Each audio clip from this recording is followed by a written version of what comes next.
Partners for Health has been making grants to alleviate hunger for our neighbors in need and provide nutritious, healthy food since 2008.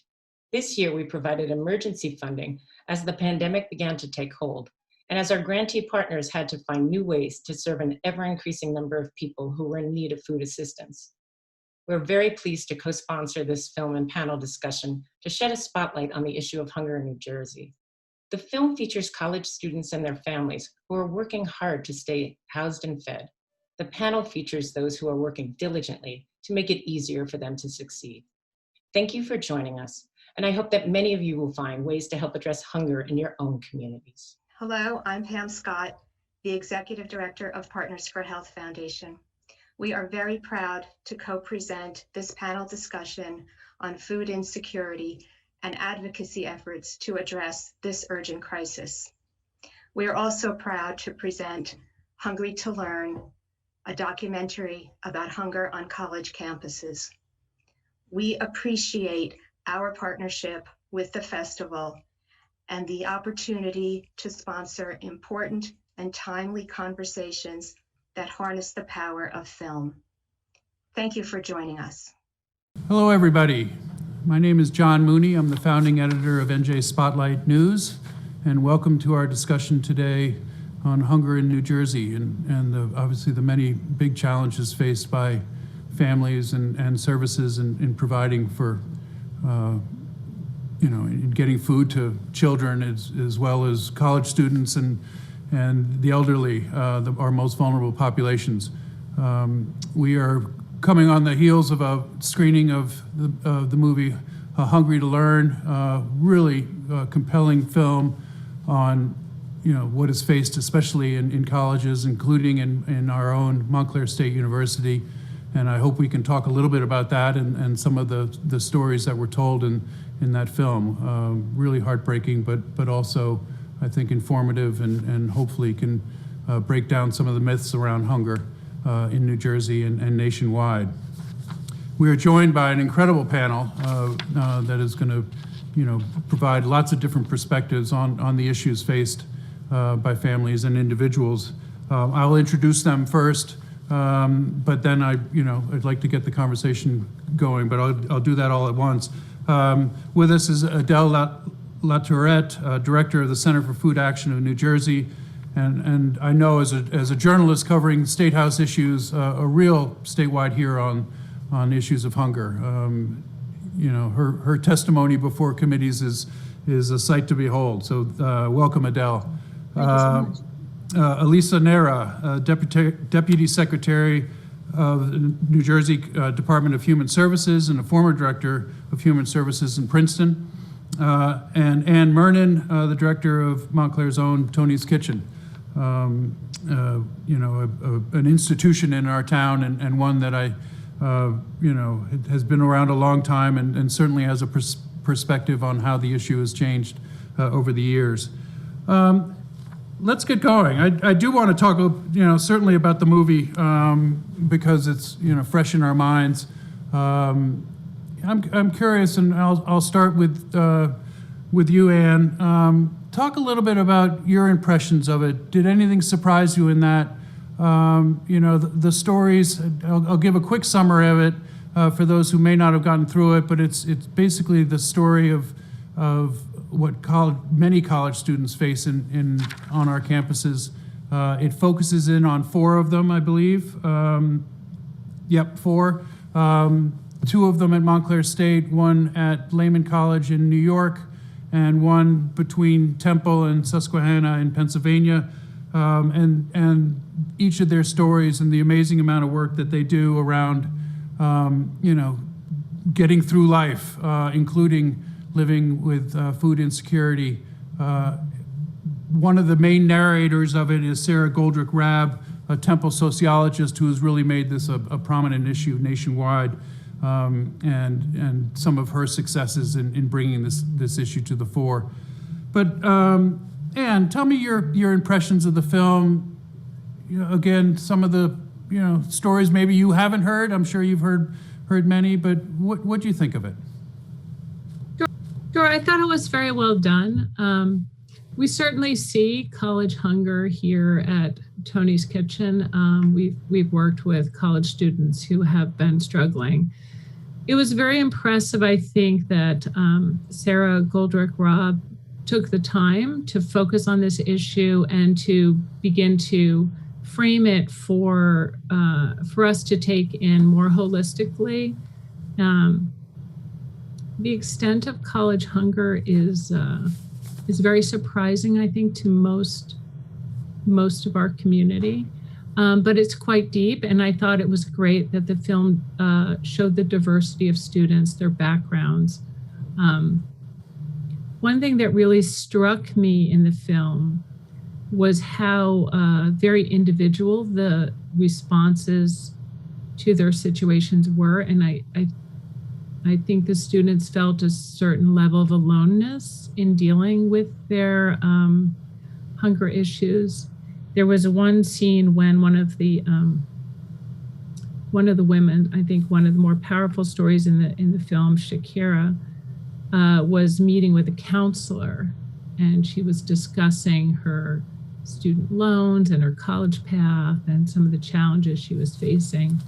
And I think in that scene, for myself, I could really feel the weight of the institution as represented in the counselor. And there was certainly humanity there in trying to connect with Shakira, but clearly the institution was not designed to support the needs of that student. So I think it highlights for us opportunities to really reframe how we look at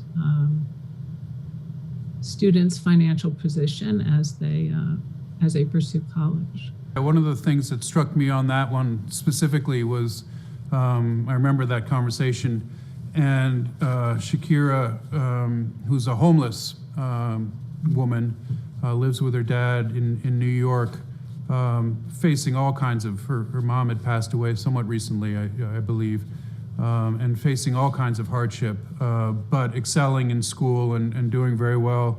And talking about, that counselor was saying, well, you know, the money you get from the school as a grant, you know, goes to food, books, and, you know, obviously tuition and fees. And she basically said it's not enough to pay for books, you know, in weighing what she needs. And the counselor said, well, maybe you can go to the professor and get a break on books, or he or she can provide books. Where, and it speaks to what you're talking about, there's really no system. It's her own advocacy for herself to get the things that she needed. And that was pretty striking. And remarkably, you know, her story ends well in that she graduated against all odds and was able to make it through. But a really heartbreaking story up to that point. Adele, you know, you see these stories, I'm sure, all the time. Give me your impressions of the film. I mean, I thought it was heartbreaking. I think it's interesting that you use the word, and some of the people who are, you know, talking to the presenters use the word. It's a heartbreaking film, but I think it focuses on a specific population. But this is what we're seeing in the world of hunger throughout the state of New Jersey. And it's, I mean, what I felt was, and I think, again, this is a universal truth, is it was like whack-a-mole. It was like they would solve one problem, and then another problem would come up, and then another problem would come. And the lack of systemic support, I think there are some policy solutions that need to be advanced around specifically this population. I know Elisa can talk about, you know, what the state has done to help some of these students. I think federally, we need to make sure that four-year students we can find a way to make them eligible. Also, the continuation of school meals that was talked about in the film, if kids are using pre-reduced price school meals through high school, why do people assume that they can then feed themselves when they go off to college? I think that is such an important point, and something that we need to be focused on in terms of a policy fix. We need to, when you talk about systems, we need to put systems in place. And again, this population has specific systemic solutions. Other populations have others. I think we need to look at those. We need to look at the issue broadly and figure out we cannot rely on emergency food. We have seen that through this pandemic. They've been doing heroic work, but they just don't have the capacity. The Department of Human Services has stepped up enormously. And again, Elisa can talk about that, but we need more. We really need some basic support systems in place for all the populations.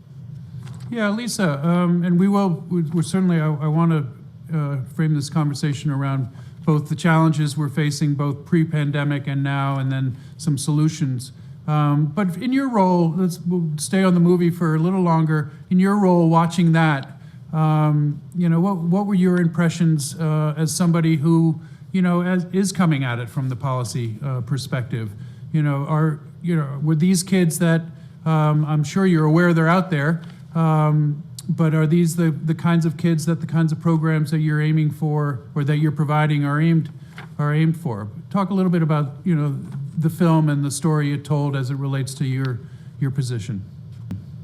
Yeah, I think that the stories that were highlighted in the video where it sort of took me back to 2 years ago. Adele and I sat across from each other at a round table at one of our community colleges to talk about food insecurity impacting college students, and what are ways that we can where we all need to be working together to address the need, and the fact that if we don't address this need, we have college students that are facing some really difficult challenges, that it's going to have an impact on them finishing their education, being able to enter our workforce and participate in our economy. And so, it sort of took me back to that and the conversations where I feel like the first time I met Adele was, her telling me, hey, let me tell you what you can do to fix, right? And really highlighted, and in this roundtable discussion, we had students sharing their stories. And those were similar stories to what the film highlighted, right? And it really highlights how college affordability, it's more than just tuition and tuition assistance. It's really about having affordable healthcare, housing security, childcare, nutrition, and really just those life sustaining services that can help students in their career and educational goals. And it really highlighted the stress that college students are managing, right? Sort of to Adele's point, one thing was resolved and then there was something else, right? I think Shaquara's story was definitely one of the ones that I remember the most, because it felt like, every turn she took, there was another challenge that she was facing, on top of having an immigration challenge that presented some barriers for her in order to be able to get assistance. And I think it was Isabella at the end, sort of made me feel very, it was comforting for me to see that she is now an outreach coordinator. So she gets to sort of use her experience and educate people about the resources that are available. And we always talk about that peer-to-peer referral, right? Sometimes we can tell you all the time, like, here's a program, and sometimes coming from government, people are a little skeptical, but, word of mouth and other people telling others, here is a program that can help you, and I once used it, speaks volumes. And so that was something that was a highlight at the end to see that. Talk about, let's go to the broader population. And I'll start with you, Adele. The state of hunger in New Jersey, both in, however it's defined, whether food insecurity or more severe. Give an overview, if you don't mind, a little bit about, New Jersey, as well as nationally, if you have a sense of that. But, Sure. What is the challenge, both before the pandemic and, whatever updated statistics or anecdotes we have, once the pandemic has begun? Well, I'm really going to focus on kind of during the pandemic, because we have really worked hard to reach out to emergency food providers. We have calls every week with big providers in the North and the South. And of course, working closely with all the food banks. I am really concerned about what we're looking at for this fall and winter, in terms of hunger, in terms of homelessness. I think, I mean, it's silly to say, but so to me, COVID has just exponentially increased all of the challenges in meeting these needs. You have pantries who are doing outdoor distributions for safety reasons. They're going to be facing winter distributions. I don't think anybody has a clue what that really looks like. Many of the pantries, particularly in the southern part of the state, are run by senior volunteers. How are they going to do that? We're struggling in some areas to get kind of younger volunteers in there to help out. What we are seeing, what we heard initially, is that hunger is increasing in kind of the unusual counties in terms of in the emergency food community. So Bergen, Hunterdon, Somerset.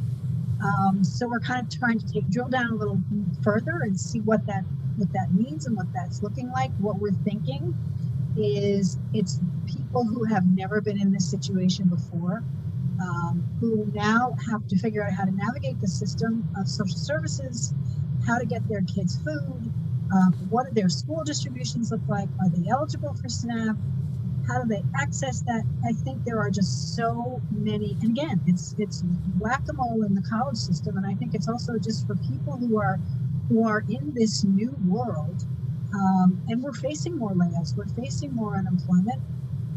Every time I turn around, I see another headline, and that screams to me of, oh, this is not looking good. This is not. I think we have to focus on propping up the emergency food system, making sure they have adequate supplies and adequate staffing in whatever that form that takes to do their distributions, but also routing people into the federal food programs. So that's SNAP as the first line of defense against hunger. That's free and reduced price meals for kids. That's WIC.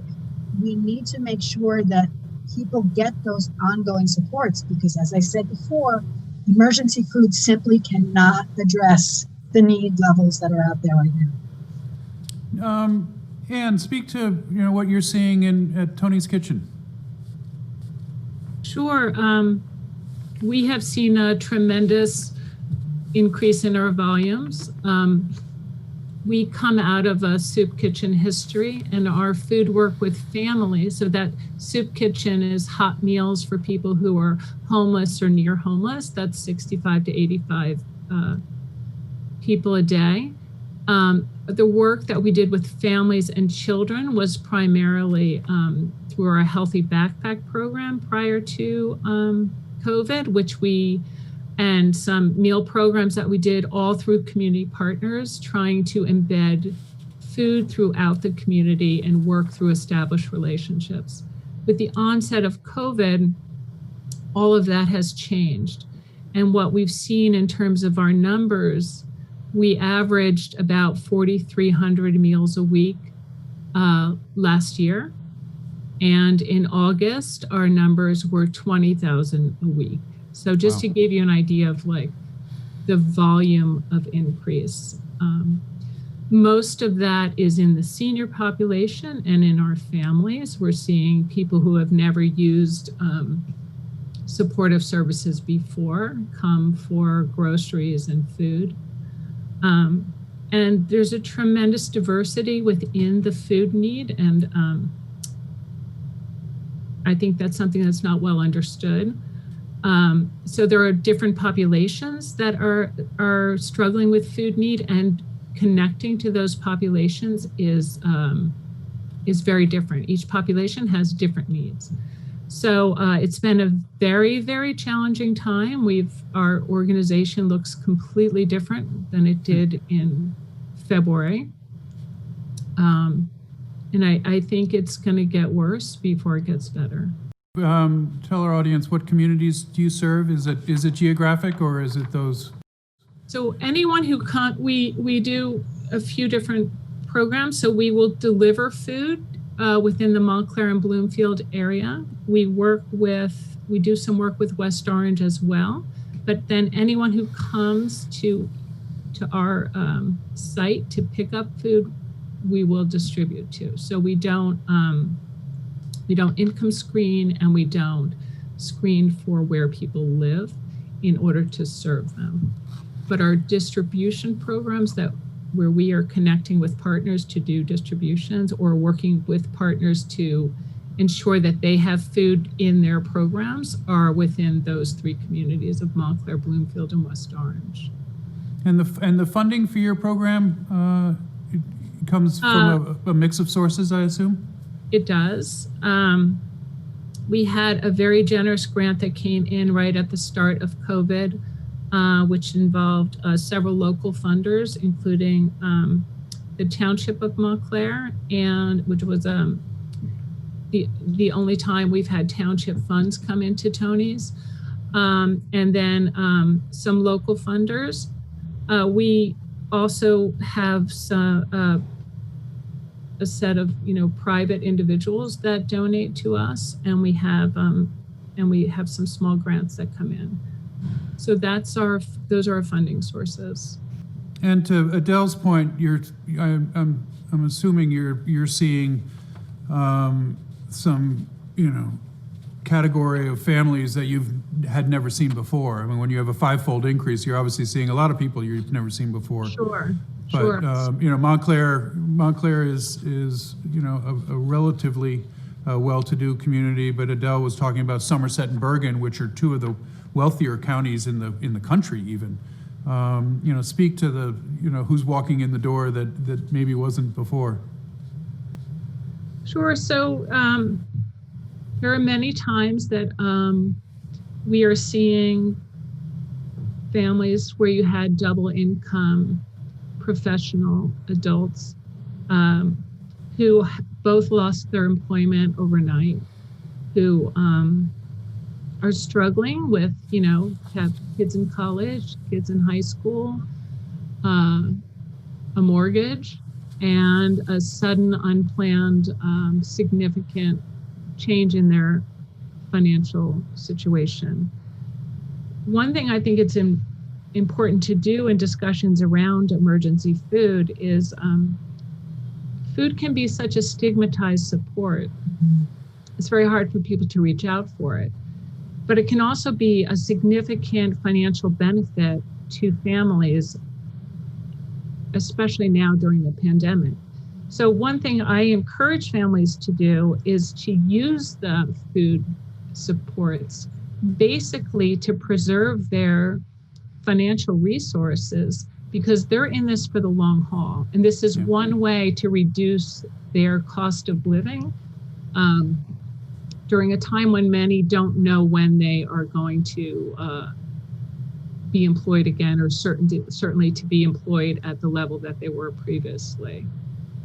So that's, one thing I think it's important for families to do. And oftentimes families will wait until they're almost in crisis to reach out for, certainly for food support, but I'm sure for other sports as well. It's very hard to reach out.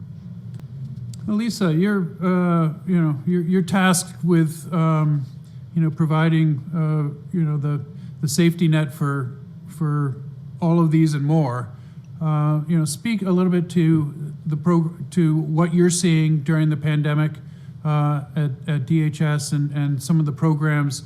I've seen some announcements along the way in terms of use of federal funds to enhance SNAP funding. Talk a little bit about what's been happening from a statewide and from Trenton's perspective on this. Yeah, no, certainly. And, I think Adele started the response with saying it's hard to think about pre-pandemic, and it's hard to think about, somebody said to me the other day, the before times. But really, I do want to point out that, for us, obviously, working really quickly to adapt to how we need to run our programs and deliver critical assistance to people has been a priority. But I do want to point out to some of the things that we were able to accomplish pre-pandemic to support some of these populations. And then I want to get into sort of what we are sort of seeing in the pandemic and some of the things that you pointed to, how we're using some federal dollars and federal flexibilities to help as many people as we can, as quickly as we can. And so, I think that for us and for the Murphy administration, and certainly for our Commissioner Carol Johnson here, we see our SNAP program, I think Adele, you said is our country's first line of defense, right, against hunger. But it's a vital lifeline that can really make a difference for people that want to get on a better economic footing. And so when you're thinking about economic opportunity, it's not just about finding a job for families. It's about having the tools that they need to succeed in our economy and grow in our economy. And so we look at SNAP as a way, as a program, as an assistance that can give families that chance. And so, pre-pandemic, we had worked with advocates and community leadership, really to think, community college leadership, to really think about how can we make it easier for college students. College students that need SNAP eligibility also have to meet certain criteria and conditions in order to qualify for SNAP. One of them is having to work more than 20 hours a week, and the film highlighted that, right? Yeah. At least 24 hours a week, and how that can be challenging for college students. And so I remember Adele saying to me, but Elisa, you can look at students that are participating in career, technical, and education programs at community colleges. Can that be the thing that they need to meet that requirement so that they can get SNAP? And so we looked into that, and we were able to, it was something that we were able to do without getting federal approval, and quickly said, let's do this, right? This is easy. Why aren't we counting that population? Why aren't we saying if you meet SNAP eligibility, you don't have to meet this at least 20 hour work requirement, but this can serve as that. And so we quickly activated and, made sure that we were talking to community colleges about, we are going to set up a system to make sure that you have ways to tell us who are your students that are enrolled in CTE courses. But really that prompted us to bring awareness about SNAP as a support program for college students, and really start having that conversation. And I think that was just one of the highlights, earlier on, of how we can really think about SNAP as a way to help in this environment, in this space. And then also in 2019, Governor Murphy signed the Hunger-Free Campus Act to provide grants to public institutions of higher education to really think about ways that short-term, long-term goals of how they can improve access to food assistance programs, how they can connect students to some of these state benefits that they may not be aware of. And I think to your point, Anne, the stigma of having to ask for help, and sort of, how that feels for a student who may not want to sign up for a benefit because they're not sure what that means. And then we also, last year, I want to say, we worked with our colleagues at the Office of Higher Education to really think about how can we train financial aid counselors, right? Like, they are the folks that sometimes are hearing these stories from students that are saying, I don't have enough money for food. I don't know how I'm going to buy my books. Make sure that they understood what are the programs that are available to college students, what are the eligibility requirements, how can you connect your students to these assistance programs. And so we held a training to over 100 financial aid counselors in New Jersey, so that they can be better equipped to effectively connect students to programs like SNAP. And we also talked about Medicaid and childcare assistance and other supports that can be helpful to students. And last November, Adele was one of our partners on the ground helping us, and I'm sure, Anne, you got our SNAP awareness toolkit right around November, at a time where people are talking about food insecurity issues, and we're talking about Thanksgiving and the holidays coming up. We really made it a point to create for a whole week awareness around SNAP. We worked with community faith-based leaders. We worked with grocery stores to put materials out in supermarkets and over the loudspeakers. SNAP can help you with your food budget. Do you need a little bit of help? And sort of changing our messaging about, this is here to help you to stretch your food budget, so that people really saw that as an opportunity to say, you know what, I know someone, or I may should be able to screen and do an application for SNAP. So those were ways in which we have tried to really work with our partners on the ground to really increase awareness about our program and how critical it is for families and college students. Yeah, and educate me a little in terms of SNAP funding. Is I think Ann was talking about a different demographic is coming in for food help, food assistance. Would SNAP help? Are its income levels? Correct me if I'm wrong. They're pretty low, and the middle class professional who suddenly is without, they would not necessarily qualify. The income limited folks, they would not necessarily qualify for SNAP benefits. Am I correct on that?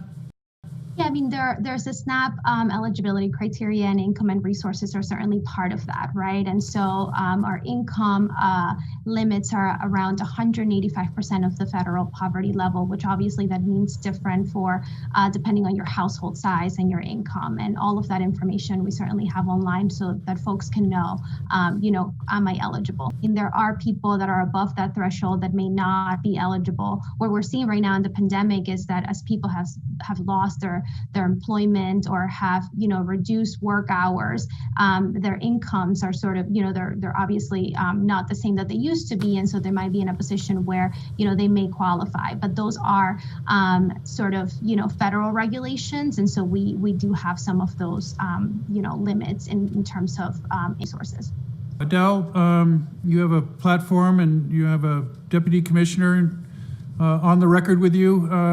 What needs to happen now? As you mentioned, we're headed into certainly weather that is going to be less conducive to these long lines of outdoor distribution centers.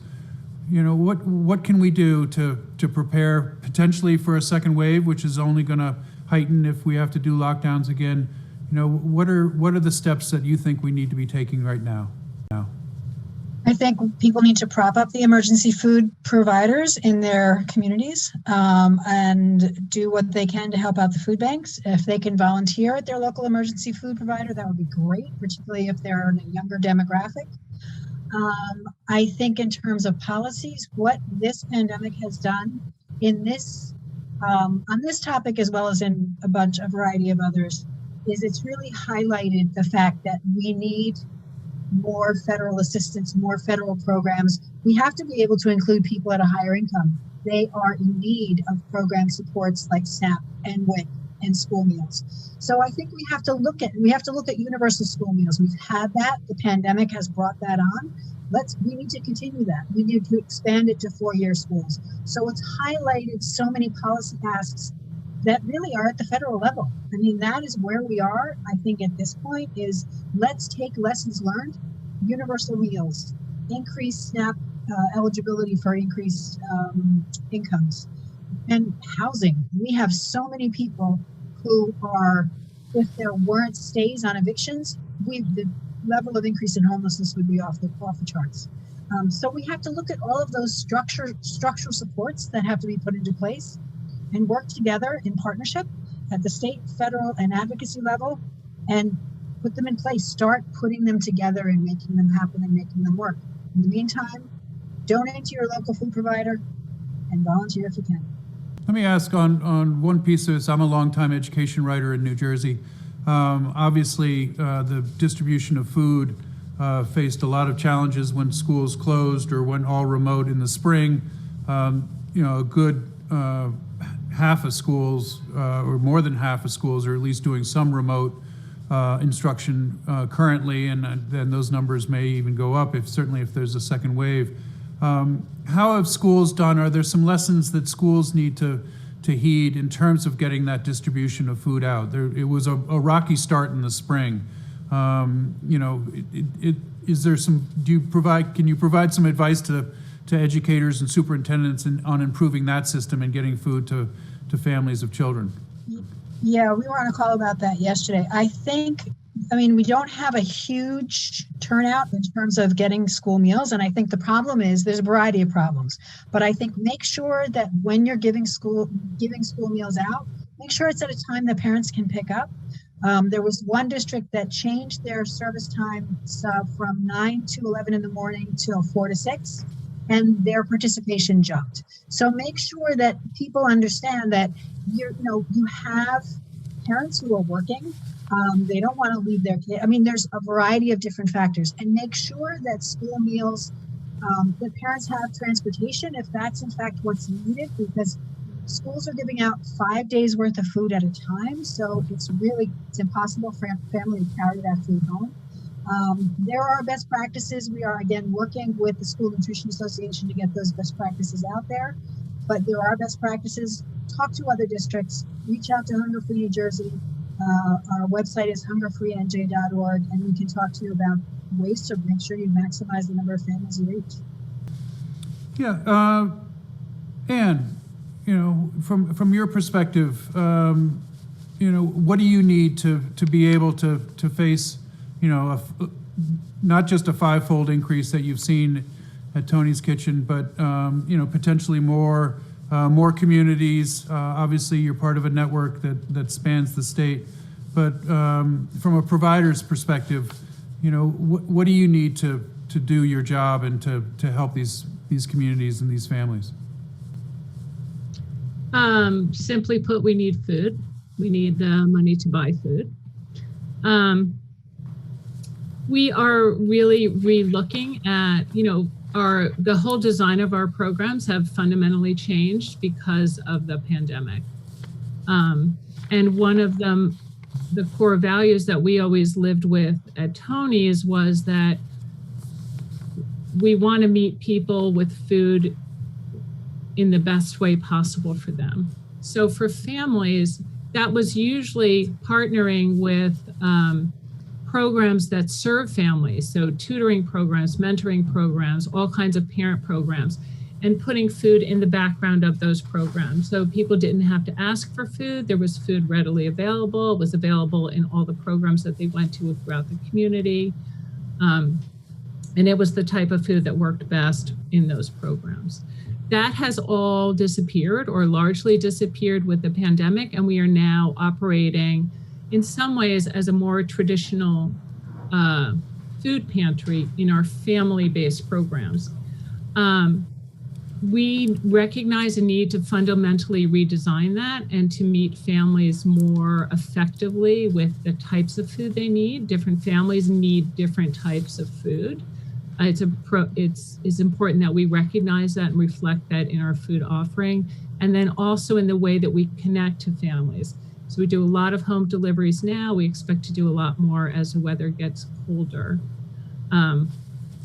So we need a little bit of time to rebuild and the resources to rebuild and reevaluate all of our programs to recognize that we are in a pandemic, that people are living very different lives than they did 6 months ago, and that our food programs have to be designed to support these new realities, and they have to be robust enough to support the volumes. We're very worried about our food supply going forward. We work on it regularly, quite diligently, and there's constant disruptions in it. So having the financial resources to go out and purchase food is really important to us. I was speaking with an advocate today about this, and she was saying that the costs of food, not just the supplies, but the costs for families have only increased, and only adding to the burden. From a provider point of view, is that true as well? Yes, definitely. So we are purchasing a lot more food from large providers than we ever did before. And that food is, in some cases, more expensive than retail, which makes no sense, but is wow. Out there. So yes, I mean, the cost of food is increasing. The reliability of the food access is very challenging. So we continue to work through that. We are building new connections. We're working to work more closely with partners. We already, prior to the pandemic, had done quite a bit of food rescue work. That's impacted by the shift in restaurants closing, and so we're building new relationships to make up for that. Then, of course, the Community Food Bank, which is a fantastic resource. But we are constantly working on food supply in a way that we had not previously. Just the predictability of food is really challenging. In the last 2 weeks, we've had a disruption in one of our big incoming food, which was between 6 and 8 pallets a week. So we've had to make up for that in the last 2 weeks. And that's food that we've had to go out and purchase. So it's been a very challenging on that front. We know that will continue, but it's also it's something we have to get done. Has the role of philanthropy and as well as individual volunteers, has that changed? Have you seen I'm guessing you've seen more volunteers, but has philanthropy stepped up as well? And can that make up for, not necessarily the loss of public funds, but the strain on public funds? Talk about, I imagine there's a few foundations out there. Talk about their roles in this as well. Sure. Philanthropy has been really important to us to get through this moment. Partners for Health Foundation, the Montclair Foundation. We've had several local foundations that have stepped in and just been incredible partners to us, as well as some individuals that have been very, very supportive. So that's really important. One thing that we have not struggled with, which I know other pantries and kitchens have struggled with, is that we have a very diverse set group of volunteers in terms of age and availability and talents. So we, prior to the pandemic, had about 2,000 active volunteers with us. Our volunteer pool dipped in those early months of the pandemic, but has remained strong throughout. So we were able to get through those months where everyone was in lockdown. Seniors were really, really especially terrified to go out. We were able to staff our shifts, which is a really critical resource to have. So we were very fortunate in that regard. But we couldn't do it without volunteers.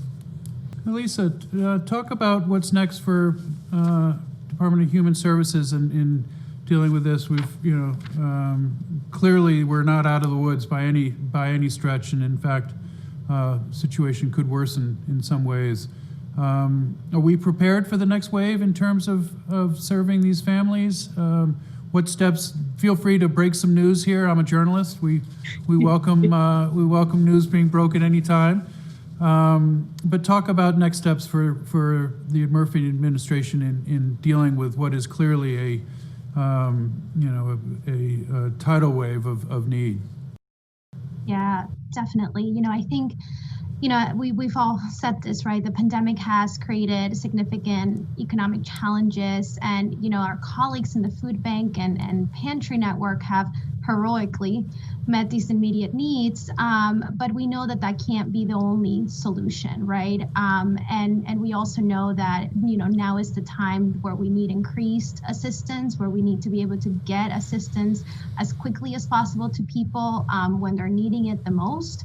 And so through the CARES Act, Congress was able to do a number of things, and particularly for the SNAP program, was two things: make investments so that we could increase benefits for folks, but also allowed some flexibilities so that we can get assistance to people and continue to get them assistance as we were all sort of, figuring out remote working and all of the things that we had to quickly sort of adapt. And so through that, we have been able to deliver supplemental SNAP benefits to to SNAP recipients, and that has been, last month we continue to deliver these supplemental payments, and that has resulted in an additional $300 million of assistance. I guess the news I could break today, which we already put out our press release, is that these are month-to-month approvals that we need to seek from the federal government, and we were able to get these emergency supplemental payments approved for the month of October. So we're going to be able to continue to deliver those benefits. We also have been able to deliver assistance for students that were in school and were receiving free and reduced lunch, and as a result of schools closing, were not able to access those meals. And so we were able to stand up a brand new program, Pandemic EBT, to provide benefits to over 500,000 children, and it was about $230 million in benefits to help families with increased food costs as they now have children in their home virtually learning. The flexibilities have been key, and we hope that those continue. We continue to ask the federal government for these every month, because it's made it easier for us to continue to deliver these benefits.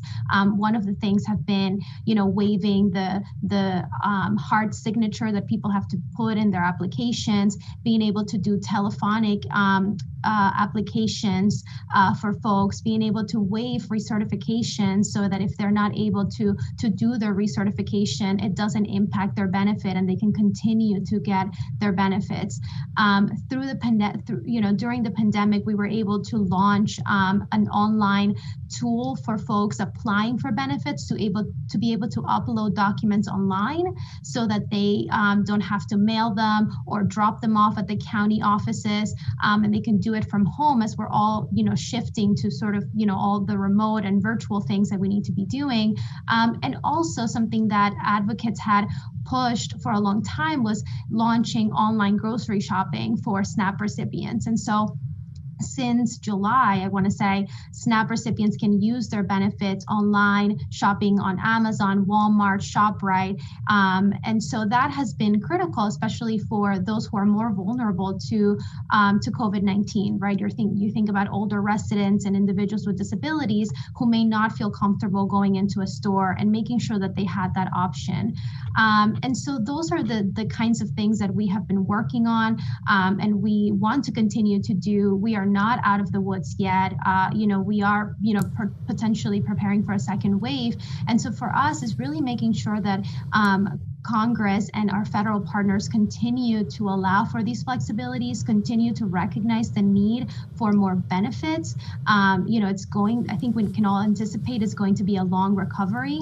And so the more assistance we can give to folks to be able to recover, the better. And so those are the things that we, will want to continue to do. In addition to that, we've had some coronavirus relief funds to come through the federal government, and our governor has been able to support some of the food banks with some coronavirus relief dollars. I know there's about a $20 million investment to support this industry as they are out there doing emergency meals and trying to get food to people where they are. And so, these are the ways that we have sort of, managed throughout the pandemic, and continue to. So I think what's next really is just, making sure that we can continue to do the things that we need to, and really think about, for me, and I've talked to Adele a few times about, we're reaching a population that might have not, because of the pandemic, are now struggling, but they might not familiar with how to even ask for help. Where do you even go? What do you do? And so making sure that we are highlighting these programs, particularly SNAP, so that we can get people to screen for eligibility to apply, it's critical, because I think, our colleagues at the food banks and pantries are doing everything that they can, but, this is, we have to work on this together. We are almost out of time. I want to leave folks, I want to go to each of you. Really the one takeaway that you hope the audience has out of both watching the film and listening to us speak, whether it's the need for a policy or personal advice. The only rule in this lightning round is you can't repeat what somebody said before you. So Adele, I'll give you the easiest task. You go first. What's the one takeaway you want the audience to have out of this? The one takeaway is anticipate that your local emergency food provider will need you, and make sure you talk to people about the fact that SNAP is out there, WIC is out there, school meals are out there. Get online, apply, find out what you can, educate yourself to educate your neighbors. Anne, one takeaway, and you can't talk about volunteers at Tony's Kitchen. Well, I think people are facing, and we saw this in the film, people are facing a complex set of needs, right? Housing, medical supports, food, etc. Food is probably the easiest one to solve.